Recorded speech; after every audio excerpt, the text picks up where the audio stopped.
മദ്രസ പഠിച്ചിട്ട് ദീനും പഠിച്ചിട്ട് എന്ത് കിട്ടാനാണെന്ന് ചോദിക്കുന്നവരുണ്ട്. യഥാർത്ഥത്തിൽ ഒരു വിശ്വാസിയുടെ റൂട്ട് മാപ്പാണ് ദീനി വിദ്യാഭ്യാസം.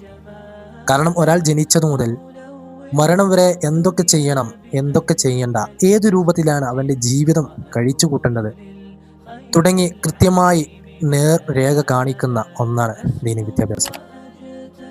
ഒരാളുടെ പ്രഥമ ദീനി വിദ്യാഭ്യാസം തുടങ്ങുന്നത് അത് മദ്രസ പ്രസ്ഥാനങ്ങളിലൂടെ തന്നെയാണ്. കാരണം നമ്മളൊക്കെ നിസ്കരിക്കുന്നതും ഖുർആൻ ഓതുന്നതും മറ്റ് സൽക്കർമ്മങ്ങൾ ചെയ്യുന്നതൊക്കെ മദ്രസയിൽ നിന്നും പഠിച്ച അറിവുകൾക്കനുസരിച്ചാണ്. എന്നാൽ ഇന്നത്തെ കാലഘട്ടത്ത് ഭൗതിക പഠനത്തിന് മാത്രം പ്രാധാന്യം നൽകി എത്രയോ അനിവാര്യമായ അറിവുകൾ കരസ്ഥമാക്കേണ്ട ഒരേ ക്ലാസ്സിലേക്ക് ചുവടുവെക്കാതെ ചെറിയ ക്ലാസ്സുകളിൽ നിന്ന് തന്നെ പഠനം നിർത്തി പോകുന്ന എത്രയോ മക്കളുണ്ട്. ചില രക്ഷിതാക്കൾ അതിന് കൂട്ടുനിൽക്കുന്നതും ഖേദകരമാണ്.